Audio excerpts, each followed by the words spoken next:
ওয়া রাহমাতুল্লাহি ওয়া বারাকাতুহু। এই বিচিত্র সমাজ ব্যবস্থায় বিচিত্র সব আদর্শ, বিচিত্র সব কালচার যেমন আমাদেরকে, বিশেষ করে মুসলিম সমাজকে, মুসলিম জাতিকে যেভাবে ডুবিয়ে দিচ্ছে, সেটা অকল্পনীয় এবং ভাবনা চিন্তার বাইরে। অর্থাৎ মুসলিমরা এতভাবেই আমরা আনকালচার হয়ে পড়েছি, যার ফলে আয়ামে জাহেলিয়া যুগকে ক্রোচ করে ফেলেছে আমাদের এই বর্তমান সভ্যতা, বর্তমান সংস্কৃতি। আমরা ওয়েস্টার্ন কালচারের দিকে এত বেশি ঝুঁকে যাচ্ছি যে এই ওয়েস্টার্ন কালচার আমাদেরকে ব্যাবিলন সভ্যতার চেয়েও আরও মারাত্মক সভ্যতার দিকে এগিয়ে নিয়ে যাচ্ছে। সেই নবী করিম সাল্লাল্লাহু আলাইহি সাল্লামের সেই ভবিষ্যৎবাণীর দিকে আমরা ঝুঁকে যাচ্ছি। কিন্তু এই ঝুঁকে যাওয়ার ফলে যে আমাদের যে শাস্তি অবধারিত, কাল কিয়ামতের দিন যে তিনটা দলে বিভক্ত করা হবে সমস্ত মানুষকে, সেই প্রথম যে গ্রুপটা সেটা হলো অগ্রগামী গ্রুপ, ডান দিকের গ্রুপ এবং বাঁ দিকের গ্রুপ। এই তিনটা দলে ভাগ করা হবে, যেটা সূরা ওয়াকিয়ার আল্লাহ তাআলা ওয়াকিয়ার মাধ্যমে স্পষ্ট আমাদেরকে বার্তা দিয়েছেন। এবং সূরা ওয়াকিয়ায় 7 নম্বর আয়াত থেকে 56 নম্বর আয়াত পর্যন্ত এর একটা বর্ণনা আল্লাহ তাআলা স্পষ্ট তুলে দিয়েছেন, যাতে আমরা বুঝতে পারি আমাদের যে মুসলিম সমাজকে, অর্থাৎ মুসলিম জাতি হিসাবে আমাদের কি করা উচিত, করণীয় কি করা উচিত। আর যদি সেই করণীয় আমরা না করে মৃত্যুবরণ করি, তাহলে আমাদের অবস্থানটা কোন দিকে হতে পারে? ডান দিকের দলে হবে না বাঁ দিকের দলে হবে, না অগ্রগামী দলের দিকে হবে? তা আল্লাহ তাআলা আগে থেকেই জানিয়ে দিয়েছেন। যারা আল্লাহর হুকুম এবং আহকাম সঠিকভাবে পূর্ণাঙ্গ রূপে পালন করতে পারবে, তারাই অগ্রগামী দলের সাথে অন্তর্ভুক্ত হতে পারবে। আল্লাহ এবং তার রাসূলের হুকুম আহকাম যদি সঠিকভাবে আমরা পালন করতে না পারি, আমরা যদি ওয়েস্টার্ন কালচারের দিকে ঝুঁকে যাই, ওয়েস্টার্ন সভ্যতায় নিজেকে পরিচালিত করি, হালাল হারামের যে ভেদাভেদ এটা যদি না বুঝি, এখনও যদি আমাদের বুঝে না আসে, কিয়ামতের দিন আমরা যে বাঁ দিকের দলে চলে যাব, সেটা কিন্তু খুবই ভয়াবহ আমাদের জন্য, মুসলিমদের জন্য।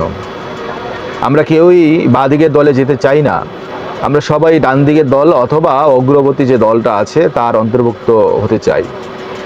অগ্রবর্তী দল সম্পর্কে আল্লাহ তাআলা বলেন, অগ্রবর্তী দলদের জন্য যে সুবিধা আছে সেটা হলো যে তারা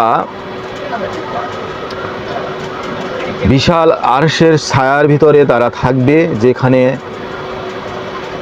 তারা মণিমুক্তা খচিত কুরসিতে বসবে এবং তাদের জন্য ছোট কচি কিশোররা তাদের বিভিন্ন পেয়ালা নিয়ে তাদের সামনে ঘোরাঘুরি করবে, তারা খাবে, সেই পেয়ালা থেকে পানি পান করবে, সুরা পান করবে, বিভিন্ন ফল ফ্রুট খাবে এবং তাদের জন্য রয়েছে বিভিন্ন ধরনের মাংস ব্যবস্থা, যেটা তার মন চায় সে খেতে পারবে। এবং তাদের জন্য আছে আল্লাহর দেওয়া অশেষ নেয়ামত, সেই হুর, যেই হুরকে কোনো দিন কেউ স্পর্শ করেনি বা কেউ দেখেও নি। এই ধরনের হুরকে দেওয়া হবে তাদের সামনে এবং তারা কতই না আরাম আয়েশে তাদের জীবন অতিবাহিত করবে। এবং এই অগ্রগামী দলদের জন্য যে হুর নিয়োজিত থাকবে, তাদের সম্পর্কে আল্লাহ তাআলা এবং নবী করিম সাল্লাল্লাহু আলাইহি সাল্লাম বলেছেন যে পৃথিবীর কোনো নারী দিয়ে তাদেরকে বোঝানো যাবে না। তবে এতটুকু বলা হয়েছে, যদি তারা পৃথিবীর দিকে তাকাতো এবং পৃথিবীতে যদি তাদের একটু থুতু ফেলতো তাহলে পুরো পৃথিবীটা মেশকে আম্বরে ভরে যেত। এবং তাদের চেহারা চাঁদের চেয়ে উজ্জ্বল, নক্ষত্রের মতো। তাদের রক্তপিণ্ডগুলো চলাচল করতেছে, এইগুলো দেখা যাচ্ছে। এই রকমের তাদের যে সৌন্দর্য, অর্থাৎ পৃথিবীর কোনো সৌন্দর্য দিয়ে যাকে বর্ণনা করা যায় না, পৃথিবীর সৌন্দর্য দিয়ে যদি বর্ণনা না করা যায় তাহলে পৃথিবীতে আমরা যে সৌন্দর্য দেখি, যে সুন্দর মেয়েদেরকে দেখি, তাহলে বুঝতেই পারছি যে তাদের তুলনায় কোনো তাদের স্থানই পাচ্ছে না। এবং ডান দিকের দল কতই না ভাগ্যবান যে তাদের পেছনেই তাদের অবস্থান থাকবে এবং তারা বসবে গাছের ছায়ায়। কি ধরনের গাছ তাও আল্লাহ বলে দিয়েছেন যে বড়ই গাছের নিচে তাদের অবস্থান হবে, বড়ই গাছের ছায়ায় অবস্থান হবে। এবং এই বড়ই গাছের ছায়াটা কাঁটাবিহীন বড়ই গাছ, যেখানে থরে থরে বড়ই থাকবে, সে চাইলেই তা খেতে পারবে। এবং কলা গাছের ছায়ায় তারা ডান দিকের দল অবস্থান নেবে এবং থরে থরে কলা থাকবে, যেখান থেকে সে কলা খেতে পারবে। এবং প্রচুর ফল ফ্রুট তার জন্য আনা হবে, সেই কিশোররা নিয়ে আসবে এবং তাদেরকে আপ্যায়ন করা হবে। সেই তাদের সামনে দিয়ে নদী অববাহিত হবে এবং সেই ধারা থেকে তারা যেরকম খুশি দুধ, সুরা, মধু মিশ্রিত সেই পান পেয়ালাগুলো তারা গ্রহণ করে সেটা তারা পান করতে পারবে। এরকমই এক পরিবেশ তাদের জন্য বিরাজ করবে যারা আল্লাহর হুকুম এবং আহকাম পালন করবে। বাম দিকের দল সম্পর্কে এই সূরাই বলা হয়েছে, এই আয়াতে, যে আয়াত বললাম 7 থেকে সূরা ওয়াকিয়ার 7 থেকে 56 নম্বর আয়াতে, আপনারা খুলে বাংলা তর্জমা দেখলেই বুঝতে পারবেন যে আমার কথাটা কতটুকু যুক্তিসঙ্গত বা আমি কতটুকু কোরআন থেকে বলছি। আমি যা বলছি সব কোরআন থেকে কোট করে বলছি। তো বাম দিকে দলদের জন্য রয়েছে জাক্কুম ফল, যা জাক্কুম ফল খাবে, অতি পিপাসিত হবে এবং আল্লাহর সেই যে আগুনে জলসিত যে গরম পানি তা পান করা হবে এবং তাদের নাড়িগুলো একেবারে গলে পিছন দিক দিয়ে বের হয়ে যাবে। আবার খানিকক্ষণই আবার সেগুলো ঠিক হয়ে যাবে। আবার যখন তাদের পিপাসিত হবে তাদেরকে একইভাবে তাদেরকে শাস্তি ভোগ করা হবে, অর্থাৎ তাদের যে কঠিন শাস্তি হবে এই কথা আল্লাহ তাআলা বলে দিয়েছেন। এমন একটা পরিবেশ আমি জানি যে যেখানে গেলে আমার জন্য জাহান্নাম অবধারিত। যে কাজগুলো পৃথিবীতে আমরা করলে জাহান্নাম আমাদের জন্য অবধারিত, সেই কাজগুলো যদি আমরা বাদ না দিয়ে এখনও যদি তওবা না করে ইসলামের পথে ফিরে না আসি, মুমিন হিসাবে যদি আমরা নিজেকে জাহির করতে না পারি, তাহলে আমাদের ধ্বংস অনিবার্য। দেখেন, পৃথিবীতে এক নেতার পিছনে ঘুরতে গিয়ে আমাদের কত শ্রম দিতে হচ্ছে, যেখানে লাভ সামান্য কটা টাকার জন্য আমরা এত কিছু করি, নেতার পিছনে জীবন পর্যন্ত দিয়ে দেই। শেষমেশ আমার ভাগ্যে কি জোটে? সেই নেতার স্বার্থ যখন উদ্ধার হয়ে যায় তখন নেতা ধরেন আমাকে ছুঁড়ে ফেলে দিবে। কিন্তু কাল কিয়ামতের দিন আপনি যদি আল্লাহর হুকুম আকাম যদি এই পৃথিবী থেকে সুন্দরভাবে সুচারুভাবে আল্লাহর যে বিধি নিষেধগুলো আছে সেগুলো যদি পালন করে যেতে পারেন, নবী করিম সাল্লাল্লাহু আলাইহি সাল্লামের যে সুন্নাতের উপরে আমাদেরকে চলতে বলেছে, সেই সুন্নাতকে যে আঁকড়ে ধরতে বলেছে, সেগুলো যদি আমরা যথাযথভাবে পালন করে যেতে পারি তাহলে কতই না ভাগ্যবান আমরা হব।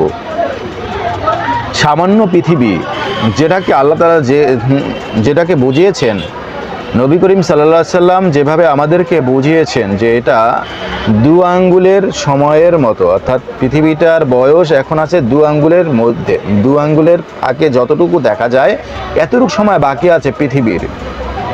যদি তাই হয়, 1450 বছর কেটে গেছে, যে কখন যে কিয়ামত সংঘটিত হবে আল্লাহ পাক ভালো জানেন। এবং এই কেয়ামতের হুঁশ আমাদের আসতেছে না। আমাদের যে কাল কেয়ামতের যে একটা দিন হবে সেটা 50,000 বছরের সমান হবে একটা দিন কেয়ামতের। এই কেয়ামতের একটা দিন যদি 50,000 বছর কেটে যায়, সেই 50,000 বছর যদি শুধু শাস্তি ভোগ করতে হয়, যদি অন্যায় অত্যাচারের দুনিয়ায় যে আমরা ব্যভিচার করতেছি, ব্যভিচারের কারণে যদি সেখানে শাস্তি ভোগ করতে হয়, এরপরে আল্লাহ তাআলা 50,000 বছর পরে বিচার কার্যক্রম শুরু করবেন এবং এই বিচারের রায়ের পরে যে আমাকে জাহান্নামে ফেলা হবে, এরপরে যে শাস্তি শুরু হবে সেটা তো আলাদা ব্যাপার। কিন্তু তার আগেই 50,000 বছর আমাদের কেটে যাবে শুধু এই কিয়ামতের ময়দানে বিচারের অপেক্ষার জন্য। এবং মৃত্যুর সাথে সাথে শুরু হয়ে গেল কিন্তু আমার আযাব। আমি মৃত্যুর মধ্য থেকেই বুঝতে পারবো যে আমি পৃথিবীতে কি করেছি, ভালো কাজ করেছি না ভালো কাজ করে এসেছি না খারাপ কাজ করে এসেছি। আসুন ভাই, দোস্ত, বুজুর্গ, এখনও আমাদের বুঝে আসছে না। আমরা সেই সব নেতাদের পিছনে ঘুরতেছি সামান্য কিছু টাকার জন্য, আবার সেই নেতাদেরই আবার ক্ষোভের কারণ হয়ে দাঁড়াচ্ছি যখন তাদের স্বার্থ বিনষ্ট হয়ে যাচ্ছে। সারাদিন আমি যেই নেতার পিছনে ঘুরলাম সেই নেতাও কিন্তু আপনার সাফাই গাইবে না কাল কিয়ামতের দিন, সে কিন্তু আপনার দায়ভার নিবে না। তাহলে যে নেতার পিছনে এত শ্রম দিলেন, এত কিছু করলেন, যে সমাজের জন্য এত কিছু করলেন, যে সংসারের জন্য এত কিছু করলেন, নিজের জন্য কি করলাম আমরা? ভেবে দেখা উচিত প্রত্যেকটা মুসলিমের জন্য। এটাই শেষ নয়। এই যে জিনিসগুলো এখন আমরা দেখতেছি, যে লালসায় আমরা পড়ে আছি, যে লালসায় ডুবে আছি, এটাই যে আমাদের জীবন নয়। প্রকৃত জীবন যে এটাই নয়। প্রকৃত জীবন যে আমাদের জন্য কাল কিয়ামতের দিন অপেক্ষা করতেছে, সেখানে যদি আমি এখান থেকে যদি ভালো কাজ করে যাই তাহলে ভালো ফল পাবো। ডান দিকের দলে হয়তো যোগদান করতে পারবো, তা নাহলে অগ্রবর্তী যারা থাকবে তাদের দলে হয়তো অন্তর্ভুক্ত হতে পারবো যদি ভালো কাজ করি। আর যদি মন্দ কাজ করি তাহলে বাম দিকের দলে যুক্ত হয়ে যাব আর আমার আযাব শুরু হয়ে যাবে। তাই আসুন আমরা এখনও চিন্তা ভাবনা করে দেখি, হিসাব মিলিয়ে দেখি আমাদের কোন হিসাবে চলা উচিত, কোন কাজ করলে আমার জন্য ভালো হবে, কাল কিয়ামতের দিন আমার জন্য সহজ হবে। তা না হলে এই কিয়ামত আমাকে পৃথিবীর ধোঁকায় পড়ে কিয়ামতে আমাদের যে বিচার হবে সেখানে আমাকে জাহান্নামে ফেলা হবে। এই জাহান্নাম থেকে বাঁচার এখনই উপায়। এখান থেকে যে সম্পদ আমি তৈরি করে নিয়ে যেতে পারবো, এখানে পৃথিবীতে আমাকে পাঠানো হয়েছে যে জাহান্নামের সম্পদ, জাহান্নামের সামানা তৈরি করার জন্য, সেই সামানাকে বাদ দিয়ে যদি আমি পৃথিবীর সামানা নিয়ে ব্যস্ত হয়ে যাই তাহলে পৃথিবীটাই আমি পাবো, যতটুকু পাই পৃথিবীতেই পাবো। কিন্তু চোখ বন্ধ করার সাথে সাথে আমার জন্য আযাব, শাস্তি অবধারিত। সূরা ওয়াকিয়া ভালো করে দেখবেন, বুঝবেন, তাহলেই 7 নম্বর থেকে 56 নম্বর আয়াত যদি আপনারা এর অর্থ যদি পড়ে বুঝতে পারেন তাহলেই আমার মর্মবাণী বুঝতে পারবেন। আর যদি সূরা আসরের শেষ আয়াতটা যদি আপনি পড়ে দেখেন এবং সেই অনুযায়ী যদি আপনি আমল করতে পারেন তাহলেই সফল কাম। আসুন আমরা সূরা আসরের শেষ আয়াতকে অনুসরণ করি, কোরআন এবং সুন্নাহ অনুযায়ী নিজের জীবনকে গড়ে তুলি। এটাই হলো আমাদের প্রত্যাশা। আসসালামু আলাইকুম ওয়া রাহমাতুল্লাহি ওয়া বারাকাতুহু।